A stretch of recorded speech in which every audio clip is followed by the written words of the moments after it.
ఏమిటిది, ఇది నాటకం కాదా, మనం ఈ నాటకం ఆడడానికి హైదరాబాద్ నుంచి అంత దూరం వెళ్ళాలా, ఇది ఒక ఫస్ట్ రెస్పాన్స్. సో ఒక వేదము ఏమిటి అంటే మంత్రస్వరూపం అనుకుంటాం కదా, దానిలో ఎన్ని పార్శ్వాలు ఉన్నాయి. మేము వచ్చింది ఒక చాలా పరమ లౌకికమైనటువంటి ఒక బ్యాక్గ్రౌండ్. మా నాన్నగారు ఏమీ వేద పండితులు కాదు, శాస్త్ర పండితులు కాదు, వారు సామాన్యమైనటువంటి సేల్స్లో మార్కెటింగ్లో ఉన్నవారు.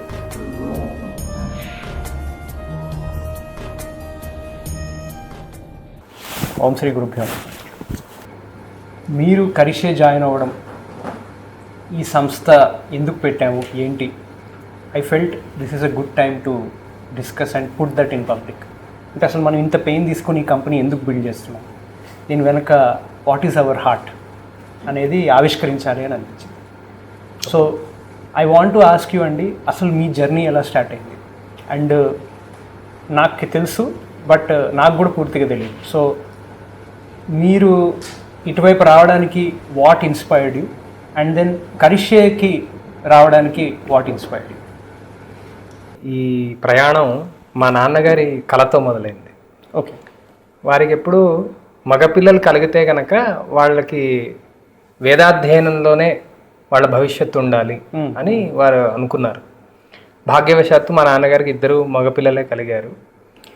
ఆ ప్రయాణంలో భాగంగా మా నాన్నగారి గురువులు తాడేపల్లి రాఘవనారాయణ శాస్త్రి గారు, వారి కుమారులు తాడేపల్లి గురుదేవ శాస్త్రి గారు, వీరి ప్రోద్బలం ద్వారా నెమ్మదిగా మా నాన్నగారు వారి కళని సాకారం చేసుకునే ప్రయత్నం చేశారు. మొదట్లో మేము వేదాధ్యయనం చేయడానికి మా గురువుగారు బ్రహ్మశ్రీ విష్ణుభట్ల శ్రీకృష్ణ ఘనపాటి గారి దగ్గర జాయిన్ అయ్యాం. అది ఇక్కడేనా, హైదరాబాద్? అది శ్రీశైలంలో, వారు శ్రీశైలంలో ఉండేవారు. Okay okay. 1998-99 ఆ ప్రాంతంలో నాకు ఉపనయనం అయింది. ఆ సమయంలో వారి దగ్గరికి వెళ్ళాం. అంటే పేరెంట్స్ నుంచి ఇంకా దూరంగా వారు గుర్తించింది అంటే నిజాన్ని, నేను మొదట వారి దగ్గరికి వెళ్ళింది సంధ్యావనం నేర్చుకోవడానికి వెళ్ళాను. అక్కడికి వెళ్ళాక ఆయన గుర్తించింది వీడు పనికొస్తాడు అని నాన్నగారితో చెప్పారు. సో నాన్నగారు బాగుంది, మనం అనుకున్న దారిలోనే పిల్లలు వస్తున్నారు కదా అని వారు నన్ను నెక్స్ట్ ఇయరే మా తమ్ముడికి ఉపనయనం చేసి వాడిని 2 కూడా తీసుకొని మా గురువుగారి దగ్గర అప్పచెప్పారు. సో అక్కడ మా గురుకుల అధ్యయనం అనేది పూర్తిగా మొదలైందండి. భాగ్యవశాత్తో, భాగ్యం లేకపోవడం వలనో కానీ వేదం అయితే పూర్తి కాల. వేదం పూర్తిగా చదువుకోలేకపోయాం. కానీ వేదం చదువుకునేటప్పుడు కావాల్సినటువంటి డిసిప్లిన్, గురుకులంలో మనం ఉండవలసినటువంటి పద్ధతులు ఏమిటి, గురుకులంలో ప్రధానమైనటువంటి భాగస్వాములు ఎవరు, వాళ్ళతో ఒక విద్యార్థిగా నేను ఎలాంటి ఇంటరాక్షన్ నాకు ఉండాలి. మేము వేదం పూర్తిగా చదువుకోకపోయినా దాని యొక్క ఎసెన్స్, వేదం చదువుకుంటూ ఉండగా గురుకులాలలో పొందాల్సినటువంటి ఆ ట్రైనింగ్ని గట్టిగా పొందాం. మధ్యలో కొంచెం అనారోగ్యం వల్ల మళ్ళీ హైదరాబాద్ వచ్చాం. హైదరాబాద్ వచ్చినా మళ్ళా తెలుగు చదువుకున్నాం మేము ఒక 3 ఏళ్ల పాటు. దాన్ని ఏమంటారంటే ఉస్మానియా ఎంట్రన్స్ అంటారు. ఆచార్య ఖండవల్లి లక్ష్మీరంజనం ఆంధ్ర ప్రాచ్య కళాశాల, దాని పేరు. ఓరియంటల్ కాలేజెస్ అనేవి అప్పట్లో ఉండేవి. ఓకే.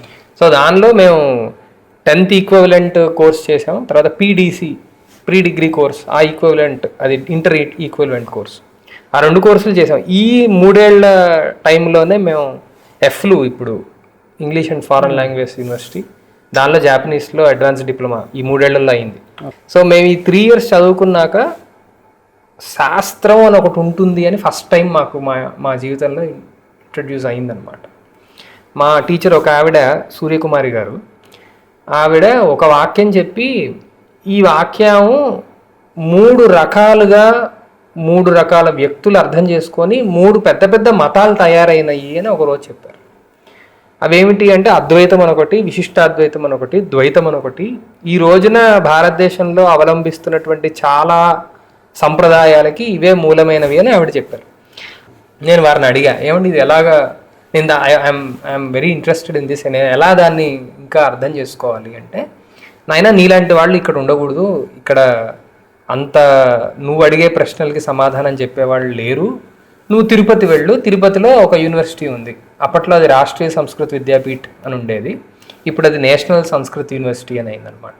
సో అక్కడికి వెళ్ళాక అక్కడ ఆల్రెడీ ఎన్రోల్ అవుతున్న వాళ్ళకి మాకు చాలా తేడా ఉంది. లైక్ ఎందుకు, మేము జాపనీస్ చదువుకోవడం, తెలుగు చదువుకోవడంలో మా సోషల్ ఇంటరాక్షన్స్ కానీ, గురుకులంలో ఉండడం వల్ల ఆ ట్రెడిషనల్ ఇంపాక్ట్స్, ఇవన్నీ ఈ రెండిటితో తీసుకొని ఎప్పుడైతే ఒక యూనివర్సిటీలోకి వెళ్ళి ఒక కరికులంని, ఒక విద్యా వ్యవస్థని అంతా చూస్తే చాలా మాకు డిఫరెన్స్ కనిపించింది. అక్కడికి వెళ్ళేసరికి విషయం అంతా పరీక్షల చుట్టూతా తిరుగుతూ ఉన్నది. ఏమిటిది, ఇది నాటకం కాదా, మనం ఈ నాటకం ఆడడానికి హైదరాబాద్ నుంచి అంత దూరం వెళ్ళాలా, ఇది ఒక ఫస్ట్ రెస్పాన్స్. సో ఆ సందర్భంలో మాకు మా గురువుగారు దైవవశాత్తు పరిచయం అవ్వడం, వారే మమ్మల్ని రోడ్డు మీద పరిచయం అయ్యాం. ఏరా పిల్లలు ఎక్కడికి వెళ్తున్నారు అని అడిగితే ఆకలిస్తుందండి, ఏదో తినడానికి వెళ్తున్నామని అలా సమాధానం చెప్తే, సో ఆయనది విని అరే వీళ్ళు భలే ఉన్నారే, చురుగ్గా ఉన్నారు, వారు మమ్మల్ని ఆదరించి మాకు అప్పటికే ఏదైతే రప్చర్ మొదలైందో, ఏమిటి ఎగ్జామినేషన్స్ చుట్టూ అంతా తిరుగుతోంది, సో మనం కొంచెం యాక్చువల్ రియాలిటీ దగ్గరికి వెళ్ళాలి కదా అన్నప్పుడు గురువుగారు పరిచయం అవ్వడం. సో గురువుగారు అక్కడి నుంచి మా నాన్నగారికి పిల్లల్ని నాకు ఇవ్వండి, నేను వీళ్ళని ముందరికి తీసుకొని వెళ్తాను అనడం. సో అక్కడి నుంచి మేము కాంచీపురం వెళ్ళాం. సో ఈ జర్నీ ఎలా స్టార్ట్ అయిందంటే, స్కూల్లో 7th క్లాస్ వరకు స్కూల్కి వెళ్ళాం. So in general school studies ఎలా ఉంటాయో ఒక టేస్ట్ తెలుసు. దాని తర్వాత గురుకులంలో వేదం ఒక 1.5-2 ఏళ్ల పాటు చదువుకున్నాం. సో వేద గురుకులం ఎలా ఉంటుంది, అక్కడ గురువులు శిష్యుల పట్ల ఎలా ఉంటారో ఆ ఇంటరాక్షన్స్ అర్థమైనాయి. దాని తర్వాత ఒక 3 years పాటు పూర్తిగా లోకంతో ఒక ఇంటరాక్షన్ జరిగింది. ఈ 3 ఏళ్లలో మేము చాలా పుస్తకాలు కూడా చదవగలిగాం. అంటే మా కరికులం అంత టైట్గా లేకపోవడం వల్ల, ఎగ్జామినేషన్ ఓరియంటెడ్గా లేకపోవడం వల్ల చాలా నార్మల్ పుస్తకాలు కూడా చాలా చదివే అవకాశం కలిగింది. ఇది బాగా సోషల్ ఎక్స్పోజర్ ఒకటి ఇచ్చింది. ఇవన్నీ బ్యాక్గ్రౌండ్లో పెట్టుకొని మేము యూనివర్సిటీకి వెళ్ళినప్పుడు ఇది it's not in the real arena, ఒక రియాలిటీని ప్రతిబింబిస్తున్నటువంటి విద్యా విధానం అక్కడ లేదు అని అర్థమయ్యి, లేదు మనం రియాలిటీ దగ్గరికి వెళ్ళాలని ఆ ట్రాన్సిషన్లో మా గురుగారి దగ్గరికి వెళ్ళాం. మా శాస్త్రం గురుగారు అంబడిపూడి రాధేశ్యామ శాస్త్రి గారు. సో వారే మాకు సంస్కృతం దగ్గర నుంచి అన్నీ నేర్పారు. సో వారితో మేము మా ప్రయాణం కాంచీపురం వైపు, తిరుపతి నుంచి కాంచీపురం వెళ్ళింది అనమాట. సో అక్కడే అన్ని శాస్త్రాల మూలాలు మాకు పడ్డాయి. మన సంస్కృతిలో ఏది వచ్చినా వేదం నుంచే వచ్చింది. అసలు వేదము అనేదానికి అర్థమే జ్ఞానము అని అర్థం. ఓకే, సో జ్ఞానం అనేది చాలా పెద్ద రాశిలాగా, అంటే అన్క్లాసిఫైడ్ లాగా చాలా పెద్దగా ఉన్నప్పుడు దాన్ని ట్యాప్ చేయడము, దానిలో ఉన్న విషయాలను అర్థం చేసుకోవడం కష్టం అవుతుందని వేదవ్యాసుల వారు, ఆయన పేరే వ్యాస అని పెట్టారు. వ్యాసము అంటే విభాగము చేసినవాడు, క్లాసిఫై చేసినవాడు అని. వేదము నిజానికి ఏ భారతం లాగానో రామాయణం లాగానో ఒక ఋషి కూర్చొని రాయలా, దాన్ని మనం అపౌరుషేయము అని అంటాం. అది ఎలాగా, ఈ సాధకుడు ఎవరైతే వేదాన్ని దర్శించాడో ఆయన తన పరిపూర్ణమైనటువంటి స్థాయిని పొందినప్పుడు, ఈశ్వర తాదాత్మ్య భావనలోకి వెళ్ళినప్పుడు, ఈశ్వరుని యొక్క ఉచ్ఛ్వాస నిశ్వాసనే మంత్రముగా ఆయన చూసినప్పుడు అని ఎందుకు అంటున్నాం అంటే, ఆయన మనం ద్రష్ట అంటున్నాం కాబట్టి, ఆయన చూసినప్పుడు తాను ఏది విన్నాడో ఏది చూశాడో దాన్నే యథాతథంగా తన శిష్యుడికి తెలియజేశారు. దీన్ని అధ్యయనము అని అంటారు అనమాట. అంటే ఒక గురువు నుంచి ఒక విషయము ఒక శిష్యుడి వరకు వెళ్ళడాన్ని అధ్యయన పరంపర అని అంటారు. గురువుచ్చారణం అను ఉచ్చారణం ఈ అధ్యయనం యొక్క డెఫినేషన్ అనమాట. అంటే గురువు గారు తాను దర్శించింది ఒకసారి చెప్పగా, దాన్ని యథాతథంగా గురువుగారు చెప్పిందే మొదట నేను గ్రహించాలి కాబట్టి 2 సార్లు దాన్ని చెప్పారు. ఈ పరంపరలో మనకి వేదం నుంచి వచ్చింది కదా. ఈ వేదాంగాలు ఏం చేశాయంటే, ఆ మొదటిసారి ఆ ఋషి ఎలాగైతే దాన్ని చూశాడో అలానే ఇప్పుడు కూడా కన్జర్వ్ చేయాలి, దానిలో ఎటువంటి మార్పు లేకుండా దాన్ని ట్రాన్స్మిట్ చేయాలి. సో దానికి కావాల్సినటువంటి టెక్నాలజీ అంతా కూడా మనకి వేదాంగాలలో ఉంటుంది. సో ఒక వేదము ఏమిటి అంటే మంత్రస్వరూపం అనుకుంటాం కదా. దానిలో ఎన్ని పార్శ్వాలు ఉన్నాయి? ఒకటి ఉచ్చారణం అనే ఒక పార్శ్వం ఉంది. మంత్రాన్ని మనం ఉచ్చరిస్తాం. ఉచ్చరించిన ప్రతిదానికి ఒక అర్థం ఉంటుంది. ఈ ఉచ్చరించేటప్పుడు ఒక స్వరం ఉన్నది, ఒక అర్థం ఉన్నదంటే దానికి రిలేటెడ్ పదం కూడా ఉంటుంది. సో ఈ పదము ఎలా ఉత్పన్నమైంది, ఒక ఎటిమాలజీ ఉంటుంది, దానికి ఒక డిక్షనరీ ఉంటుంది. ఈ ఉచ్చరించినటువంటి పదాలు వాక్యాలు వీటిని మనం ఎక్కడ వాడాం, ఎక్కడ వేదమంత్రాలని వాడమన్నారు, కర్మానుష్ఠానంలో వేదమంత్రాన్ని వాడమన్నారు. సో ఇవన్నీ కూడా మళ్ళీ అనుష్ఠానంలోకి వెళ్ళాయి. ఆ అనుష్ఠానం ఎలాగ కూర్చాలి, అది ఏ క్రమంలో జరగాలి, ఎప్పుడు చేయాలి, ఇలాంటి ప్రతి డైమెన్షన్ అంటే ప్రతి అంశాన్ని జాగ్రత్తగా కుట్టుకుంటూ వచ్చినటువంటి శాస్త్రాన్ని మనం వేదాంగం అంటారు. ఈ వేదాంగాలు 6 రకాలుగా ఉన్నాయి. దానిలో జ్యోతిష్యం కూడా ఒక వేదాంగమే. ఓకే. అసలు జ్యోతిష్యం ఎప్పుడు మొదలైందంటే ఈ వేద మంత్రాలని ఎక్కడైతే మనం వినియోగిస్తామో ఆ క్రతువులు ఎప్పుడు చేయాలి, ఏ యజమాని ఎప్పుడు చేయాలి అనే ప్రశ్నకి సమాధానంగా జ్యోతిష్యం అనేది వచ్చింది. ఇప్పుడు మీరు మొదట ఒక ప్రశ్న వేశారు కదా, ఎందుకు మనం ఈ ప్రయాణంలో ఇటువైపు వచ్చాము అనేది. సో ఈ క్రమంలో ఎప్పుడైతే మనం అధ్యయనం చేస్తుంటాం, ఎందుకన్నానంటే ఇది మా నాన్నగారి కళ. ఇంతసేపు నేను ఏదైతే వర్ణించానో ఇదంతా మా నాన్నగారి కళ.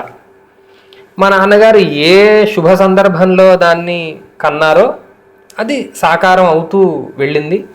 మా అమ్మగారు నిరంతరంగా మేము పాడైపోకుండా మమ్మల్ని కాపాడుతూ ఆరోగ్యపరంగాను మానసికంగాను రకరకాలుగా ఆవిడ కూడా మమ్మల్ని సంరక్షించుకుంటూ వచ్చారు. మా ఎదుగుదలలో చాలా ప్రధానమైన పాత్ర పోషించింది కాంచీ కామకోటి పీఠంలో జరిగే గురువార సభలు, దాన్ని గురువార సదస్సు అంటారనమాట. ఈ గురువార సదస్సుల్ని ఏర్పరిచింది పెద్దవారు, మహాపెరియవా అంటారు, పెద్ద స్వామివారు, శ్రీ చంద్రశేఖరేంద్ర సరస్వతి స్వామివారు. వారు టీవీఎస్ ఇత్యాది పెద్ద సంస్థల సహకారంతో ఒక ట్రస్ట్ పెట్టారనమాట. ఈ ట్రస్ట్ యొక్క ముఖ్య ఉద్దేశం ఏంటంటే శాస్త్రం చదువుకుంటున్నటువంటి విద్యార్థులకి అప్పటికే శాస్త్రంలో నిష్ణాతులైనటువంటి పండితులు ఎదురుకుండా వాక్యార్థం చేసే ఒక అవకాశం ఇవ్వడం. వాక్యార్థము అంటే మనం చదువుకున్నది చక్కగా ప్రజెంట్ చేయడం అనమాట.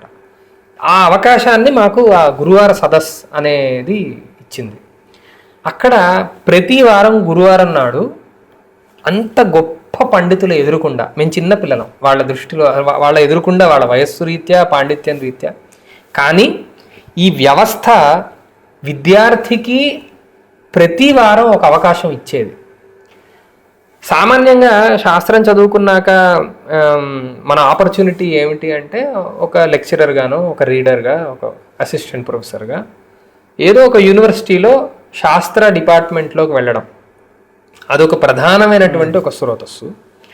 రెండవది కొంచెం మంత్రాలు ఏమైనా నేర్చుకొని పురోహితులుగా ఉండడం, లేదా ఆశీర్వచనాలు ఇత్యాదులు బయట సమాజాన్ని మనం సరైన దారిలో పెట్టడానికి ఒక ధార్మికమైన మార్గాన్ని ఎంచుకోవడం ఇది.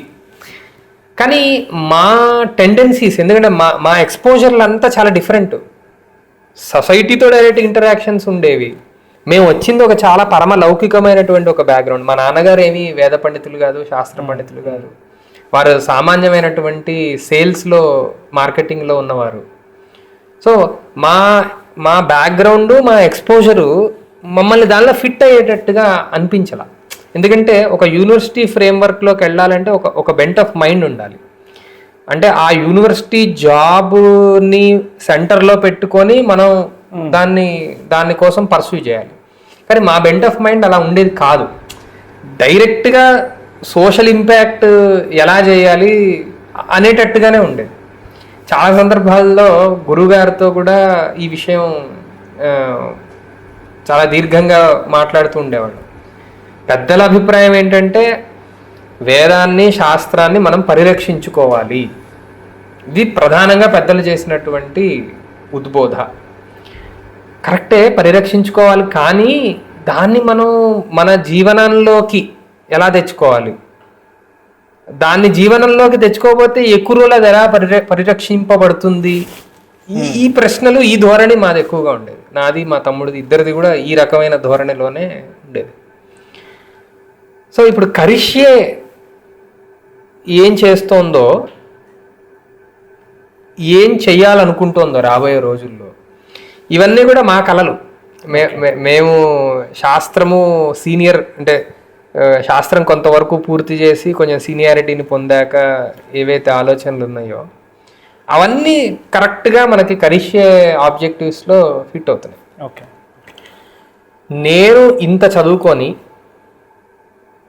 ఇన్ని విషయాలు, ఇన్ని ప్రక్రియలు ఇవన్నీ తెలుసుకొని నా చుట్టూతో ఉన్న సమాజాన్ని నేను ప్రభావితం చేయలేకపోతే నేను ఓడిపోయాను అని నా భావన. ఓకే.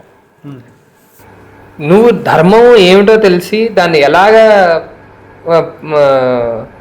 పరిరక్షించాలో తెలిసి దాన్ని ఎలా అనుష్ఠానంలోకి తెచ్చుకోవాలో తెలిసి దాన్ని నువ్వు ఎదుటివాడికి కూడా అర్థమయ్యేటట్టు చెప్పలేకపోతే, వాడి జీవనంలో ఒక మార్పుని కనుక తేలేకపోతే ఈ శాస్త్రాధ్యయనం అంత సఫలమైనట్టు కాదేమో. ఇది మనం జీవనంలోకి తెచ్చుకోవాలి కదా. ఇది ప్రధానమైనటువంటి పుష్ ఇటు కరిష్యేలోకి రావడానికి, కరిష్యేతో తాదాత్మ్యాన్ని చెందడానికి.